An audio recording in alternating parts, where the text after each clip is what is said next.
Very good morning to all of you joining this webinar. As usual, NDB released our first quarter results to the stock exchange yesterday, and as part of our investor updates, we are continuing our investor webinar. So welcome all to the quarterly result update. Due to the COVID-related restrictions, of course, my core team, members of the core teams are with me, but I don't think you can see them, but they are along with us, the boardroom.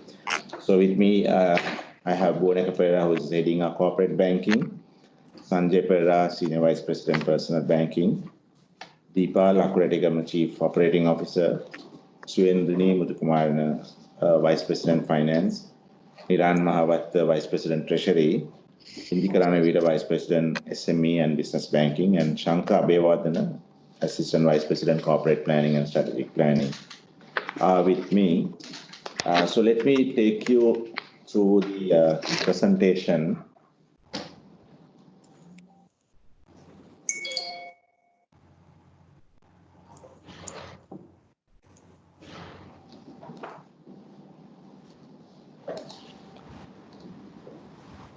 So, part one, I thought of covering a bit about the current issue we all are faced with, and from there onwards to the business overview.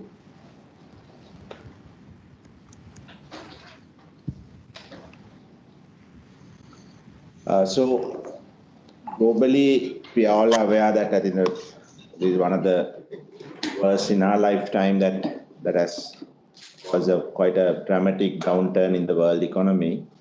And IMS has also announced a recession likely to be worsened by going forward, and it will be much worse than 2008 financial crisis. I think compared to 2008 financial crisis, relatively financial institutions are better prepared, I would say, for the economic crisis. But the real impact is yet to be felt on. It's all depend on how soon we can recover from the pandemic. And I think some of the rating agencies are estimating global economic activity to decline by about 1.9%. And GDP forecast also to be reverted to this pre-virus level. It will take at least 2 years by late 2021 for US and Europe. Back in Sri Lanka, I think the crisis has hit at a time that we are already impacted by, in April last year, the Easter Sunday attacks. So the impact is quite a big one on an already hurt economy. You would recall that last 2 years, the economic growth rate was also at a very low level. And on top of that, this coming on and hitting the industry. So our blow for Sri Lanka specific blow is, I would rate it as a much more significant than some of the other countries in the region. So all the sectors contributing the GDP affected. I think the major sectors like the tourism, apparel exports, retail, and banking all are experiencing the high impact.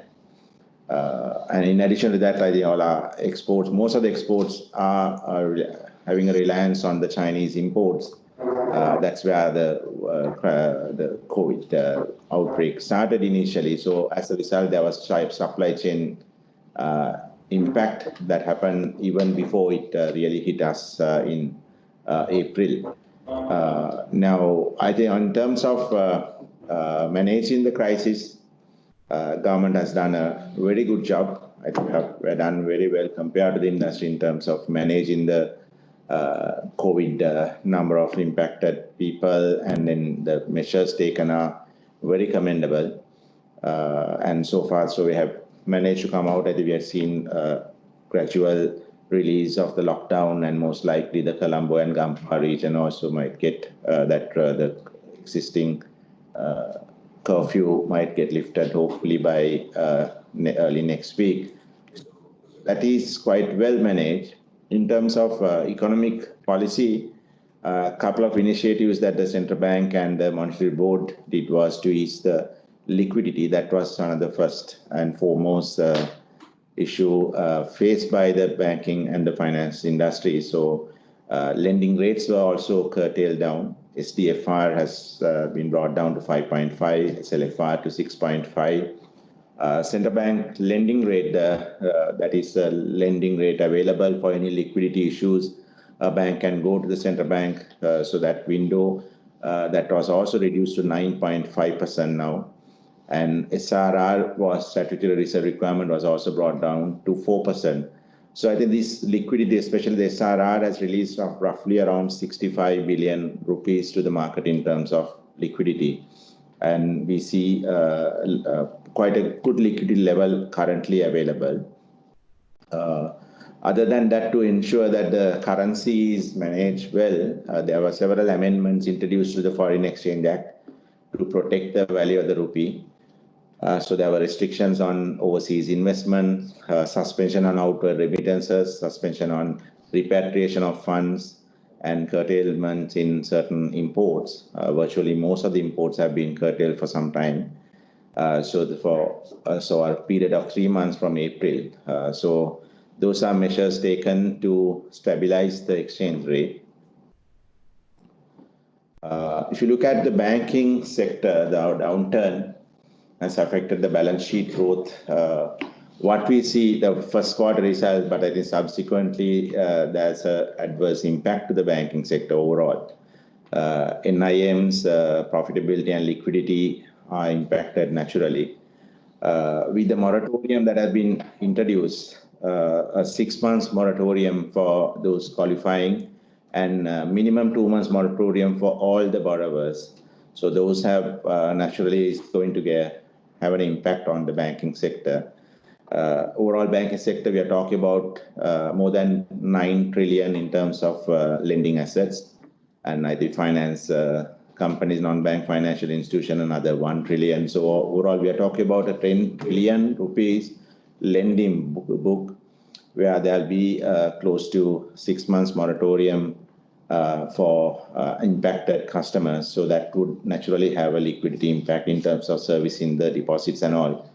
So far, banks have been prioritizing the liquidity side, preserving the liquidity and managing this. So far, that has been happening quite well. So hopefully, if the COVID-19 impact won't last that long, I think we should be able to come out from this faster.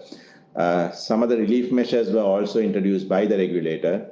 Among them, 50 billion refinancing facility was introduced for the banks. Of course, given the customers impacted, the size of the portfolio impacted, 50 billion may not be adequate. I mean, when you look at a 10 trillion asset base, 50 billion is only 0.5% of that.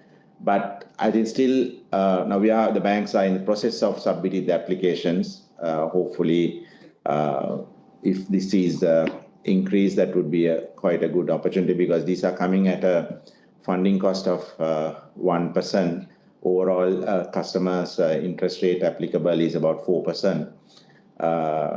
Then the low interest working capital loans were also introduced. The 6 months moratorium that I mentioned earlier was introduced.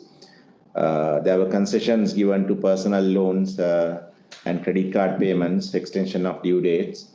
And then other than that, I think banking sector supported the economy quite well during the crisis, despite taking so much of personal risk as well. I would like to highlight the staff's involvement in supporting all the payment requirements and all, getting mobile vehicles to come and serve the customers, and going out of the way, even opening up the branches during the curfew areas as well, during that period as well, keeping the economy going I think the entire banking sector and the finance industry supported during this time of crisis. And that's where the importance of the digital investment and all have played a big role.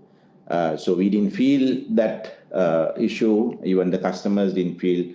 Wherever the customers had difficulty coming out from their homes, we also arranged the mobile vehicles to do on the banking on, I think, on more reaching out to the customers. But with all this impact and all, naturally the banking sector outlook was revised to negative. And I think that review is being conducted by external rating agencies.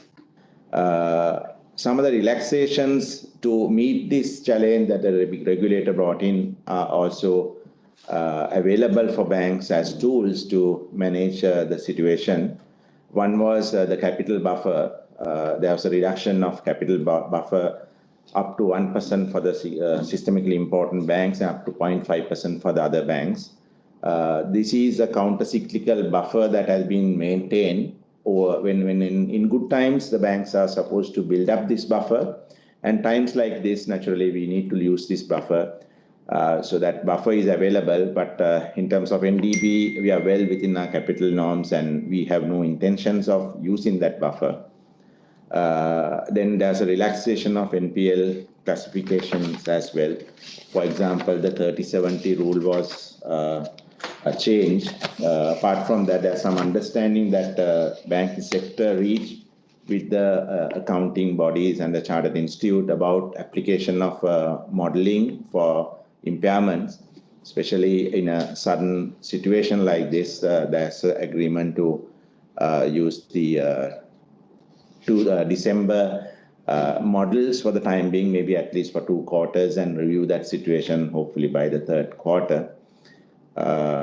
There were also certain flexibility given for the recovery of foreign currency loans. There are some of the Sri Lankans where their income was got affected in foreign currency, though, so that there were flexibility given to recover them in LKR, and there were repayment extensions also provided. And then even for certain banks who had capital issues, who were required to raise capital, there again, not only the banks, even the finance companies were given an extension of their deadline for the enhancement of the capital and the statutory returns, submission of those returns and all. So there were a combination of economic support as well, but I think the question is whether that is adequate. That's something that we need to look into, and then the industry is also working closely with the regulator to see what best we can do in a situation like this. So that's the background. So this is a little bit of different way of presenting compared to the previous presentations. So we felt that this is a significant impact, so better talk about it. And later on, towards the end of the presentation, I will also address about how NDB is facing this specifically. So that's the industry review that I just mentioned. Moving on to NDB's business overview. Last year, we completed 40 years of banking. As we all know that we initially started as a development bank, but moved on to the commercial banking. So we are only in as a commercial bank, only 15 years of experience that we have. So we have right now about 113 branches, over 150 ATMs and cash recycling machines. We were also judged as the best domestic bank by Asia Money for 2020. And I think other thing that we have been investing very strongly was on the mobile banking app and online banking and the digitalizing the platforms, and also our operational efficiencies over the years through workflow solutions and all the robotic process automation and all that has helped. I think when you see the results for Scott and all, with the cost income ratio coming down to 36%, you would see all that, what hard work that we have done are giving results. Now, we also built our staff strength last year. Almost 300 staff were added to the NDB cadre during 2019. Of course, we are gearing for a better growth, so that right now we have almost 3,000 staff. But before this pandemic hit us, but certainly we have plans to how to deploy them and get the best out of them.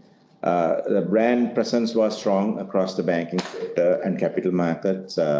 Now we have our own subsidiaries in the wealth management who is doing very well. We are the largest wealth fund under NDB Wealth Management, especially in a time like this that gives an alternate investment opportunity for the customers that basically couples very well with the bank's short-term and long-term products, and customers who want to get a high return and a short-term at the wealth management funds have come up very well.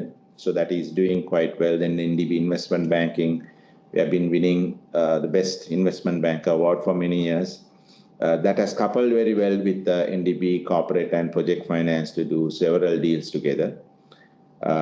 So all in all, I think this is the time that we can get the best out of group investments in the capital market cluster at a time where the best synergies can be derived. Another thing is NDB is so far the only gender certified, age certified company. More than 40% of our staff are females, and then we are committed to the gender equality, which we'll continue to invest. So that's a very quick overview of about the NDB, and now I'm moving on to the first quarter financials. When you compare, we are comparing with first quarter 2019. So total operating income, we had seen 11% growth to 6.6 billion from last year. And then the post-tax profitability, 27% growth to 1.7 billion, mainly due to a tax reduction. The effective tax rates were revised down, so that's a benefit that we see. In terms of NII, of course, NII was down by 7%. To 4.3 billion for the quarter, mainly due to the increase in cost of funds. But on the other side, net fee and commission income, there we had quite a good growth of 19% to 1 billion rupees. So these are key highlights. We'll move on to more details in the next slide. If you look at the balance sheet, we had 4% growth in our balance sheet year to date for the first quarter. Now our balance sheet size is 553 billion. We crossed 500 billion mark in September last year. So over the 2 quarters, you would see roughly 50 billion growth in 2 quarters. So that shows the level of growth that we have been maintaining over the last few months, which naturally we had to curtail that in coming few quarters. But that's a level of investments, and that's a level of efficiency that we have brought into the bank. Gross loans for this quarter expanded by 4% to 425 billion, and deposits also expanded by 2%. 414 billion was our deposit portfolio. If you look at some of the key ratios, ROE level, almost 15% ROE for the quarter one. I think one of the best ROE so far in the industry based on the result that we have seen. Pre-tax ROA of 1.99 or 2%. Last year was also 2%. NIM has come down from 3.53 for the last year to 3.2%. So that is, of course, the combination of cost of funds and also reduction in lending rate, which is in line with the regulatory intentions as well. And there were certain caps also introduced.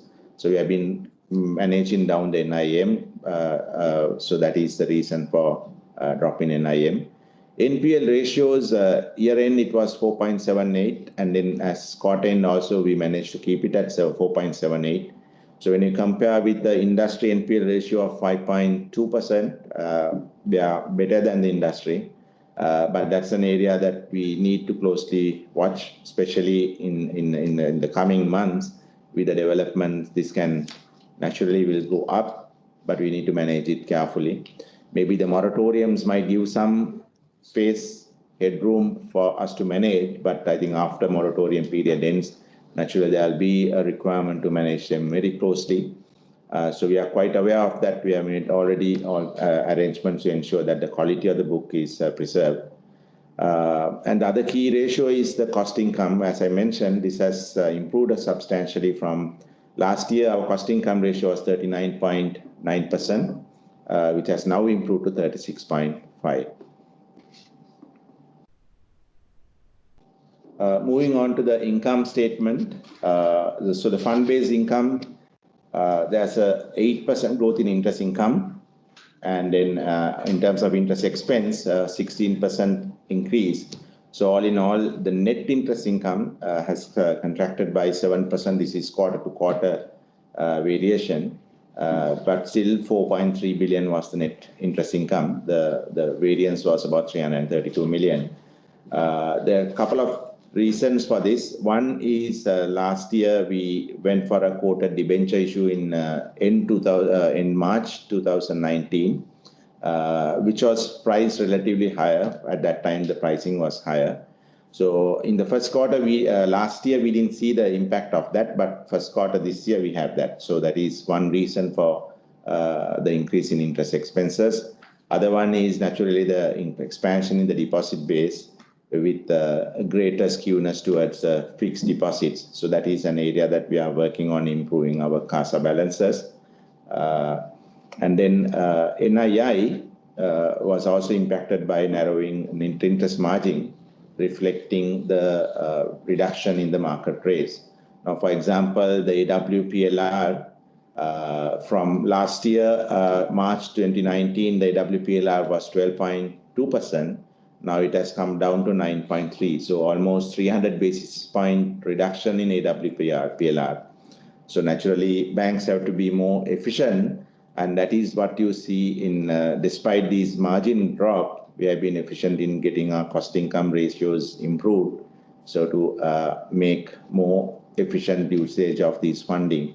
Banks NIM, as I mentioned, it has come down from 3.53 to 3.2. Moving on to non-fund based revenue. So our net fee and commission income, there's a 19% growth from first quarter last year, from 864 to 1.126 billion. And non-fund income, again, quite a good growth from 467 million to 1.2 billion. So the net fee, now that's where we have been working very hard. 19% growth is purely coming from the fee-based income. So mainly benefited by enhanced digital banking usage and also the growth in business volume. As the balance sheet has grown, so naturally the fee-based income in line with the balance sheet growth has helped us. In terms of other non-fund income, this also includes a gain on revaluation of forex reserves due to the movement in the exchange rate. Of course, last year the rupee appreciated, so there was exchange impact last year. However, this year there was a contribution coming in from that. All in all, NII to fee income, there's an enhancement in fee and commission income portion in first quarter 2020.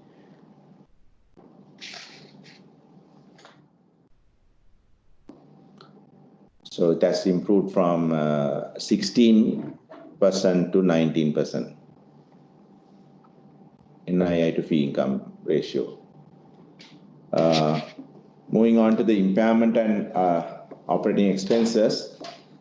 Impairment charges, we have been closely following the book, and in line with the post-COVID impact and all, we have been very cautious of our impairments.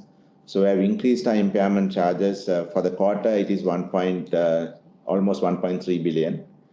Individual impairment 854 million and collective impairments of 387. So compared to last quarter, 2019, the quarter one, about 445 million increase. Impairments are driven by increase in the collective provision charge in line with the growth in the loan book, plus also provisions at the individual level, considering the elevated risk due to the stress market condition. We will be closely watching this in the coming quarters as well, and where necessary, precautionary provisions will be taken up. In terms of operating expenses, the overall operating expenses grew by 8% from 2.2 billion in first quarter 2019 to 2.4 billion, roughly around 200 million growth. Coming mainly personal expenses, about 9% growth, mainly due to the staff base. We had in quarter 1, 2019, 2,652. Now it has gone up to 2,977, almost 3,000. So that about 300 staff increase is one reason. Other than that, the natural increments and all provided. Apart from that, actually we received lots of cost savings achieved through the automation. As I mentioned earlier, the robotic process automation has helped us a lot. We have deployed in several areas. Then the workflow solutions that we have introduced have also improved the efficiencies, the level of application process with the same number of staff. Actually, the staff increase from last year to this year is mainly the front line on business building. However, in terms of the support functions, very, very limited increase that we saw during the year. Then the Six Sigma practices, large uptake on the digital banking, all that has helped to improve on the cost saving. But talking about the future, we have another cost saving drive, cost management drive for the next 6 months to 1 year. And a lot of learnings also came from the COVID-19 impact, working from home arrangements and improve the application of all the digital approval processes and all. Even the call center management and all, a lot of learnings, so that we are going to practice those learnings to improve further savings on the cost side as we move forward. Taxation, I think all the banks were benefited by the changes to the tax regime. Effective tax rate of first quarter last year was 53%. Which has come down substantially to 41%. So this is actually a very positive move in a situation like this. So the removal of the larger tax burden on the debt service levy and all has helped a lot. And the VAT on banking services also reduced.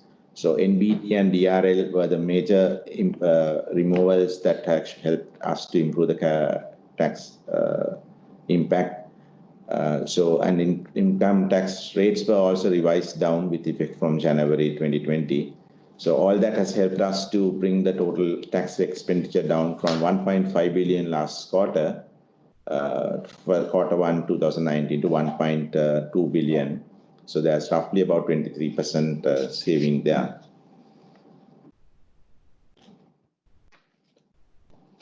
Moving on to the balance sheet, total assets, we had year-to-date growth of 23 billion. So from 530 billion as of December to 553 billion growth in the total assets. So that's 4%. If you look at the year-on-year comparison, that is against March last year to March this year, it's 71 billion. So that's about 15% growth in the balance sheet. So that is, I would say that is quite a good growth that we achieved over a year. Gross loan book, again, 15.5 billion increase for the quarter ended March this year to 425 billion. If you compare last year first quarter to this quarter, the loan growth was 63.7 billion or 18% growth. Total deposits, again, quantum growth for March this year was 9.1 billion to 414 billion. But compared to last quarter, March 2019 to this quarter, again 63 billion. So you would see that both deposits have loans, both have grown by an equal amount of 63 billion or 18% over 1 year period. Borrowings remain around 87 billion. Last year, also same quarter, it was 82 billion. So and total equity has improved to 41 billion total equity. First quarter 2019, it was 35 billion. So roughly about 6 billion, these are basically the retained profits. So the total equity has improved. So balance sheet is quite sound, and we have that ability to expand the loan book as well. If you look at the group assets, this is with the NDB Capital Group. Total group assets now stand at 559 billion. So roughly about 6 billion in the group companies. Some more details about the loan book and our funding sources. So the currency composition of the loan book, that has also improved now. That is the ratio that we were looking at improving. So financial year 2019, it was roughly 80-20, 80 local currency and 20 on foreign currency. Now it has further improved to 79% in local currency and 21% in foreign currency. And all the business segments have contributed towards the loan book growth in the first quarter. Product-wise, we saw quite a good demand during the quarter in the consumer loans and the term loans. Loan book is quite well diversified. Consumption 22%, manufacturing 22%, financial services 12%, infrastructure developments about 10%. So overall, very well diversified loan book. Tourism impact is around 4% of the loan book. Agriculture, forestry and fishing about 7%. In terms of funding, deposits also, we had 4% growth year to date. CASA balance, also we have managed to increase the 2% increase in the granular CASA. So CASA ratio was maintained at 20%. The currency mix of the deposits, again, Q1 2020, it is 77% in local currency and 23% in foreign currency. So that is the currency mix, and we have a repo borrowing of about 3.4 billion as at March. Moving on to the capital and liquidity levels, the common tier 1 liquidity, where the minimum requirement as of now is 7%. We have 9%, bank recorded 9%. At group level, we are 9.8%. Tier 1 capital ratio, the minimum is 8% required. Bank has again 9%. Total capital ratios, minimum requirement is 12%. We have almost 100 basis point buffer, 12.96%. At group level, we have 13.65%. Liquidity coverage ratio is quite good, 170%. And net stable funding ratio also minimum is 100%. We maintain 105%.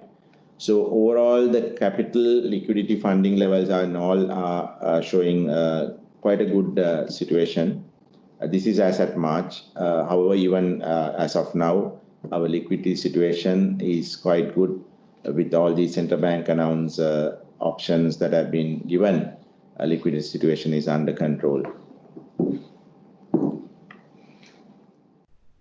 Moving on to the investor ratios.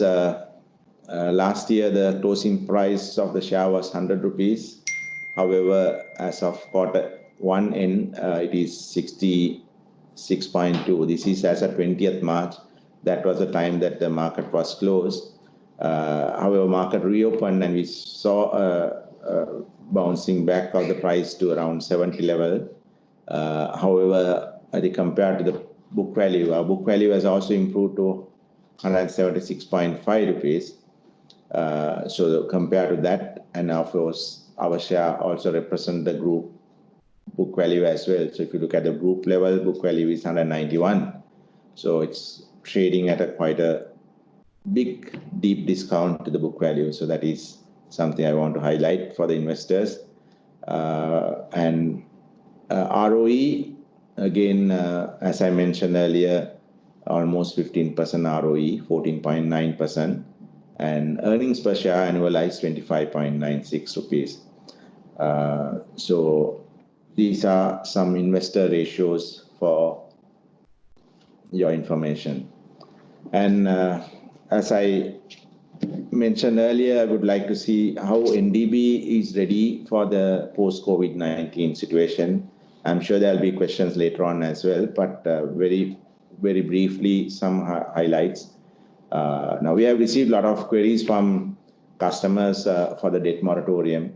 and we are processing all of them. Roughly, I would say around 35% of the book, we have received requests for moratorium based on different departments, like SME. Naturally, the figure is higher. Corporate, it's lower than that. However, all in all, if you look at the entire bank, I would say around 35 to 40% requests that we have received so far. Then in terms of liquidity, as I mentioned, bank holds sufficient liquidity, and as you saw earlier, the capital to face the post-COVID situation. The investments in digital banking and infrastructure have proved very, very relevant during the lockdown. And we have been consciously building this capacity over the last year, and we saw a very good contribution coming from them. And we will continue to invest on that. There are new ways of banking.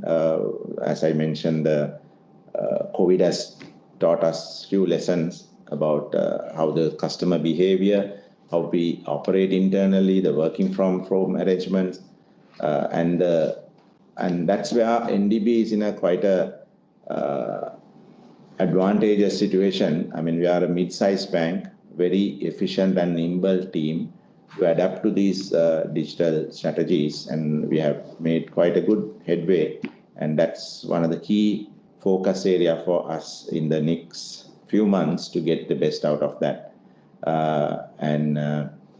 Business strategies and targets are revised. I think our team is quite actively looking at various avenues of revising our business targets and the way that we are going to handle the books.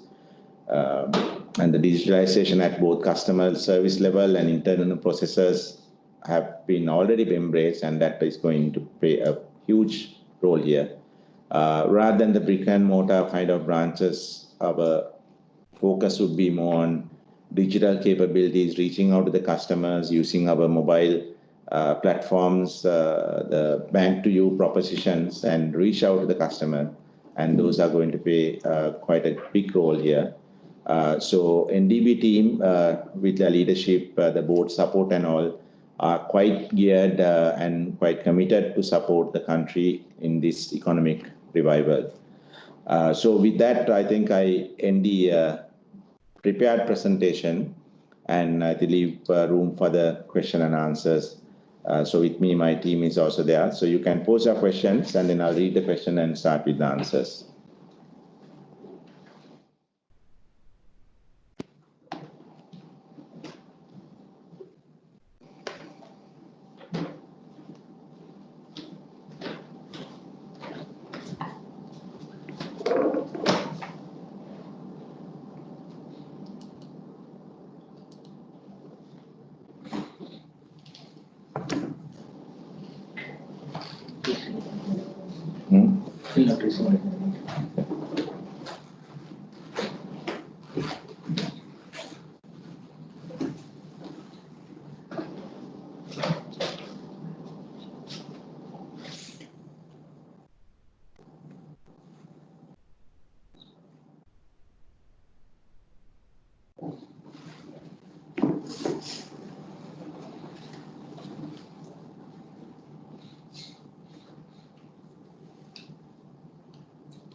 We haven't received any questions so far.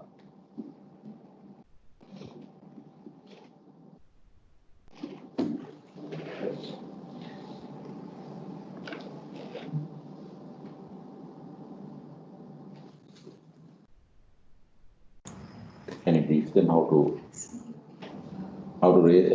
Chat. Can come in.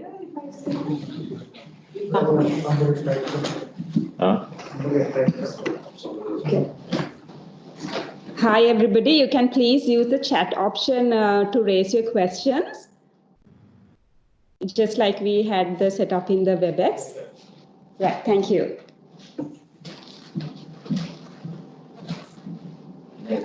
So there's one question How much of loans under the moratorium and from which sectors have you seen stress assets formation?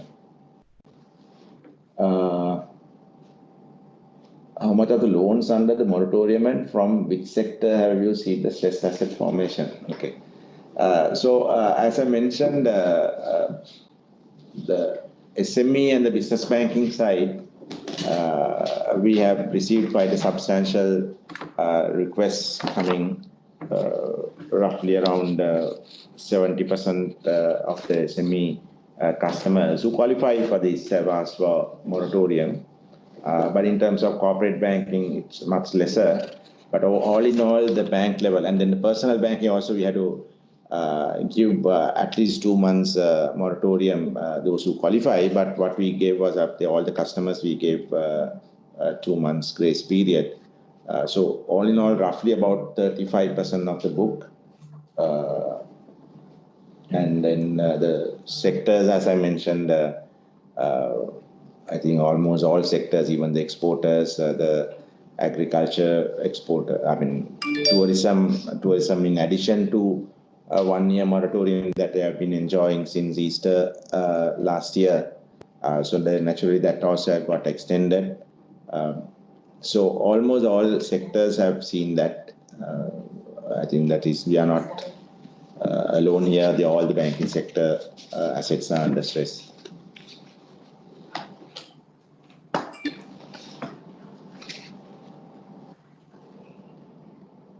There's a question again with regard to the central bank's 50 billion working capital facility. Are these funds at zero interest cost to the bank? In which case is the margin on this essentially 8%? No. So the interest rate to the customer is 4%, and the central bank is charging us 1%. So in effect, it is a reimbursement. So till the funds are reimbursed, we need to fund it from our own funding. So till the funds reimbursed, we'll be funding at our own cost of funds. However, once the funds are reimbursed, cost to the bank would be 1%, whereas we charge 3%. So we charge 4%. So the margin would be 3%. However, the bank carries the credit risk. So that is the situation. So that's we have to assess this critically at a time that they are stressed as well. And right now the facility size is limited to around 25 million for each customer. So quite a significant number of applications have gone. Some more to go. I think the deadline is this Friday for us to process these applications.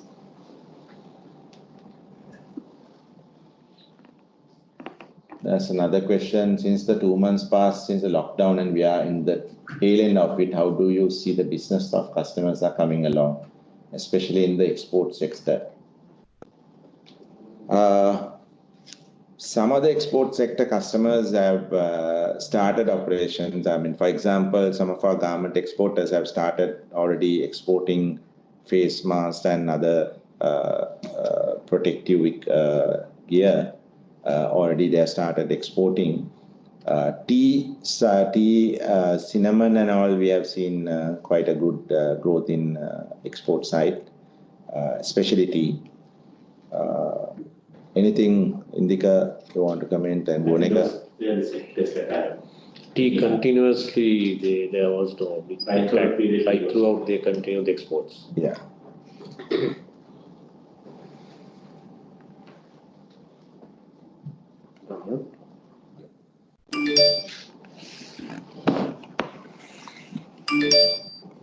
So again, another question is, subsidize interest cost up to 4% for licensed commercial bank as a rebate. How would this work? Was there a structure like that? No, it's a refinance. Yes, it's not a subsidized scheme, it's a refinancing where we have to lend at 4%, where subsequently central bank will refinance it at 1%. It's not subsidized scheme.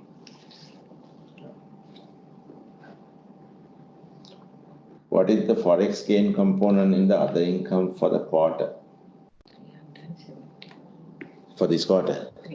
Yeah, so this is roughly around 370 million for the quarter. This is due to the depreciation of the rupee. But since then, we have also seen rupee appreciating. So we may not see that much of gain in the coming quarter. Now, it will depend on what the exchange rate is going to be.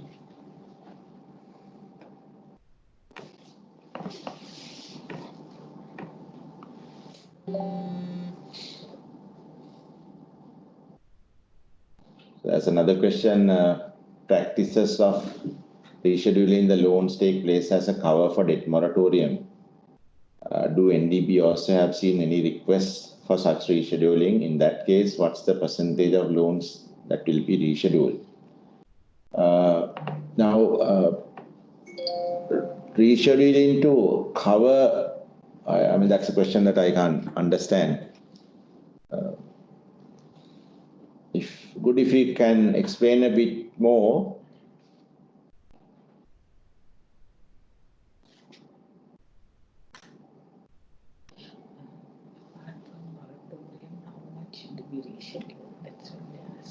If the question is about apart from moratorium, how much should be rescheduled?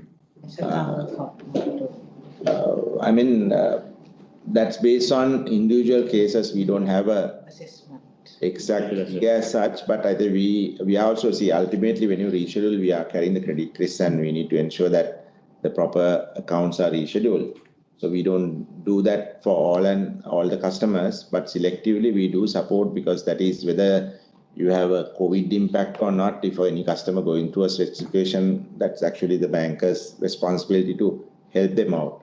So those requests we evaluate very critically, and even the approval levels also are going to the different levels where the independent risk also is involved in those decision making.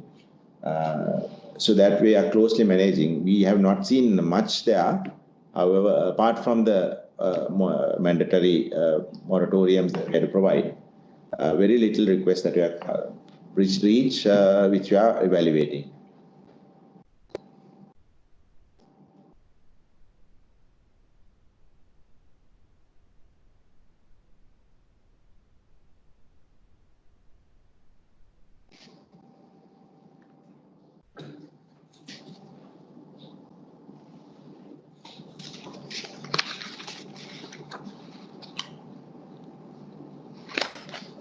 That's the question. Have you imposed any limits when giving out OD facilities for existing customers? We have not imposed any limits. However, we have been careful of customers who may use the unutilized ODs. So we have critically evaluated the customers just to ensure that unutilized ODs are not used in a time like this. So that is one of the credit precautions that we have taken. But selectively, whenever there's genuine request, we have been providing that OD facility. But unutilized ODs, we have been quite careful in managing in a situation like this, because OD is like a open check. So we have to be careful of for what purposes those are being used. So that we have been careful. On the 6 months debt moratorium, will there be any interest charge, or is it still as per the central bank circular, no interest? Right. So this is a question I've been debated for some time. We have, I mean, this as an industry, I would talk, this is applicable to the entire banking and finance sector. Interest can be accrued at the contracted rates. So there is no question about the accrual of interest. But the question is, in the 6 months moratorium, when you give a repayment after that, how much interest that you are going to charge. So the banking sector has agreed the moratorium figure, what is the grace period, the total component, which is up to 6 months. If the customer can settle subsequently, there won't be any interest charge for that. So for a 6 months period, the banks have agreed not to charge any interest. However, beyond that 6 months, the bank's stance is that there's a cost of funds as well, so we need to charge a reasonable rate. So now this is where some discussions are still going on with the central bank. So there was, of course, an example shared, but that is limited to EMIs, equated monthly installment loans. However, so the question is mostly on the EMIs. So we are also working closely with the regulator, and most likely we might get some direction either this week or next week about what is the rate that we can apply. So that is through the banking industry, and the finance companies also working with regulator to understand what the impact, because if you are not allowed to charge an interest there, then the impact would be significant for the industry as well. I mean, assuming even a 30% customers would ask for moratorium, you are looking at about 9 trillion asset base. 30% of that is roughly 3 trillion asset base, and we have quantified the figure, quite a substantial figure. So that's where we are working with the regulator to agree on something reasonable.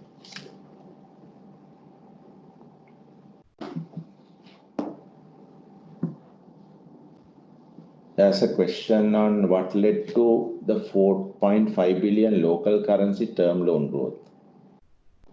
That's for the first quarter. So retail. So this basically, as I mentioned, the growth came from all sectors. In the first quarter, I think mainly driven, rupee side mainly driven by the retail growth, and also the project finance side.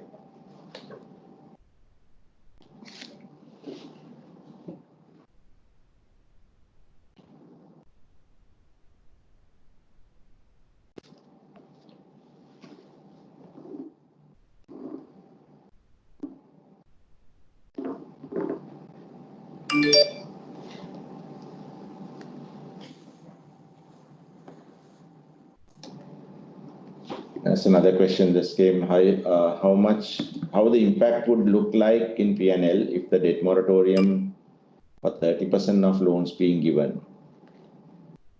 I hope it will be in accrual basis. Of course, the moratoriums are on accrual basis. Effective interest rate. At effective interest rate. Yeah. Considering. So the contracted rate, the accruals will go on. But again, depending on what rate that you can apply for the moratorium period thereafter, the impact can be, if there's no interest, then the impact can be significant. Assuming 30%, it can be a significant figure. However, that's why regulators have realized and then working on something amicable. So without knowing that, very difficult to give a figure here. So I think we would get more clearer instructions in coming days. So I think with that we should be able to clearly assess the impact.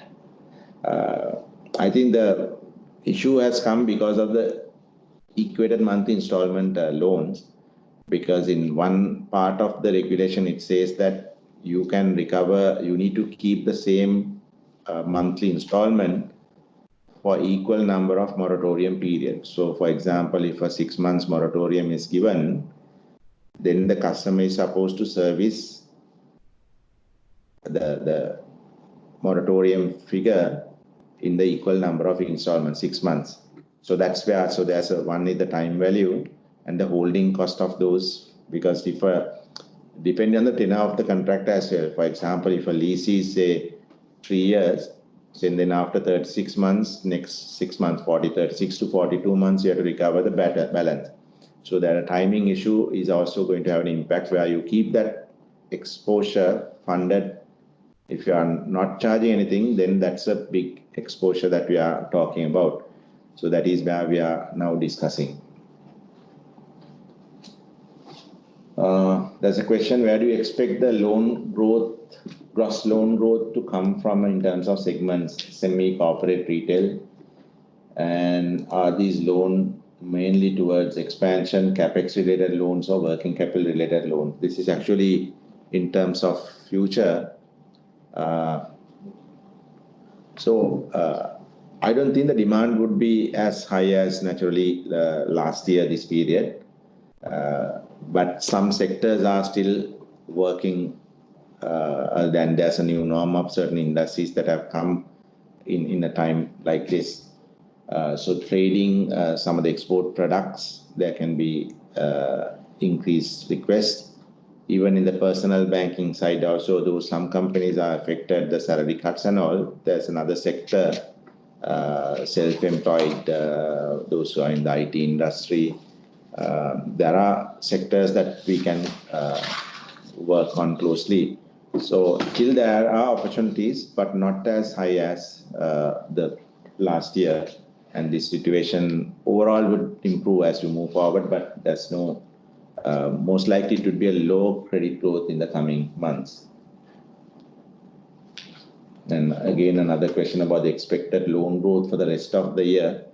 So we have to be cautious as well. The one thing is that due to the moratorium, the loan payments are curtailed. So for the next 6 months, the reduction in loan payments or the loan repayments are less.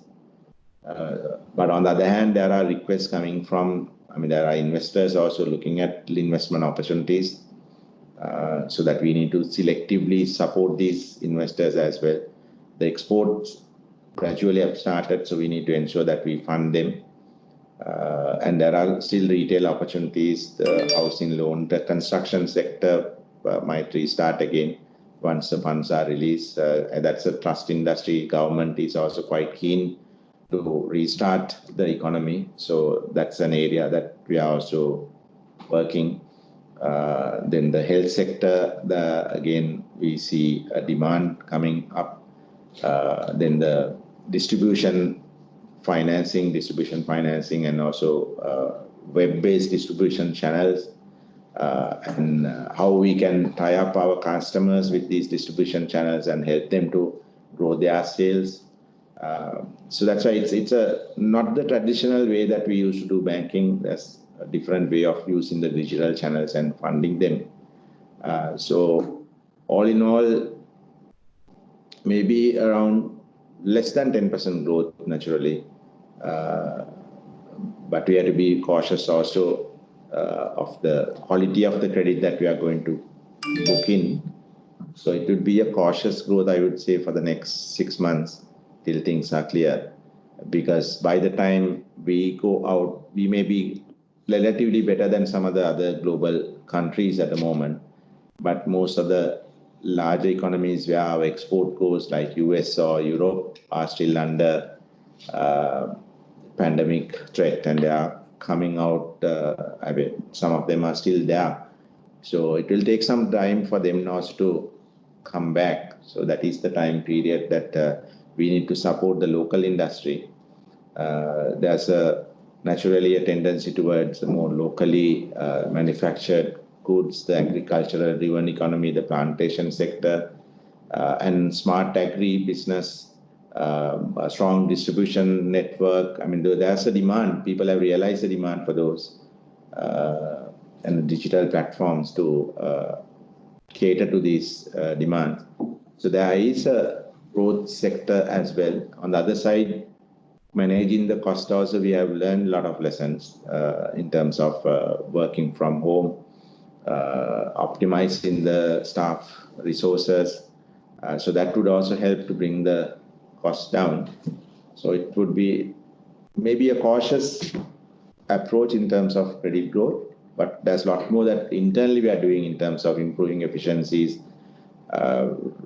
reducing the costs further, so to be more nimble and manage this time. And when the economy picks up, we are quite ready to capitalize on our growth.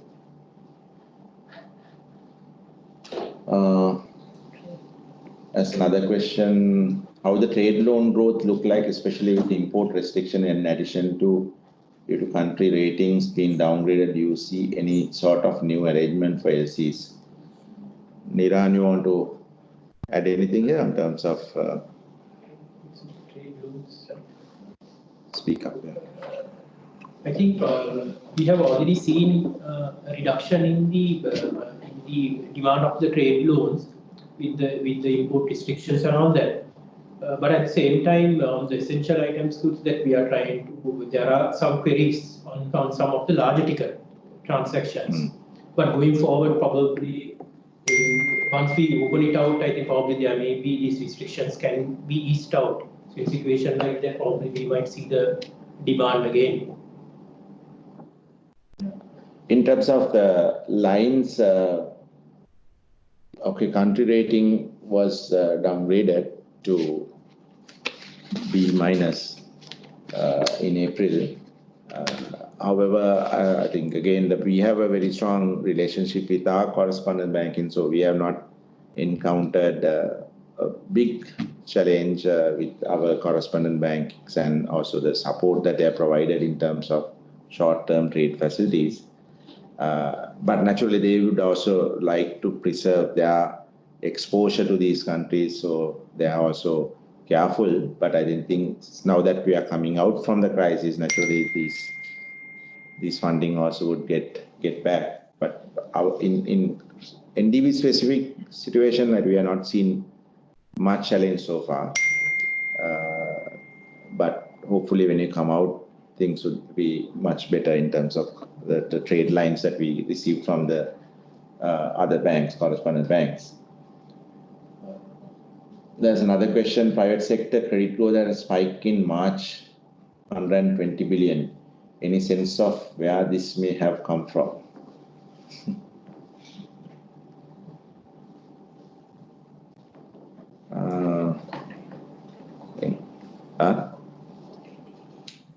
Yeah, probably there is seasonal growth as well, because naturally the country was gearing up for the festive season, and then naturally there's a quarter end also there's a growth as well, and the tax year is also ending, so some customers also grow their loan book. So it can be the seasonal impact that you'd have seen. I can't really indicate any specific area where we are seeing a growth.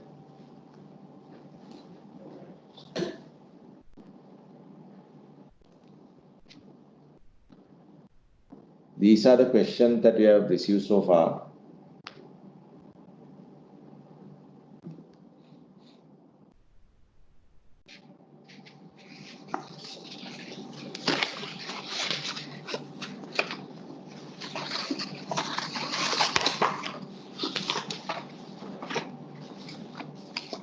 Shall we end? So, in the absence of any further questions, I would like to thank all of you for taking part in this investor forum. Any further questions, you can of course email to our investor relations email. And thank you for your participation. I think we are quite geared to help the economy revival. And I think NDB is in a strong footing to support that. So naturally the challenges get the best out of us. So we are looking forward to facing these challenges and helping the economic revival and take the bank, ensuring the safeguarding all the stakeholders' interests. So thank you very much again.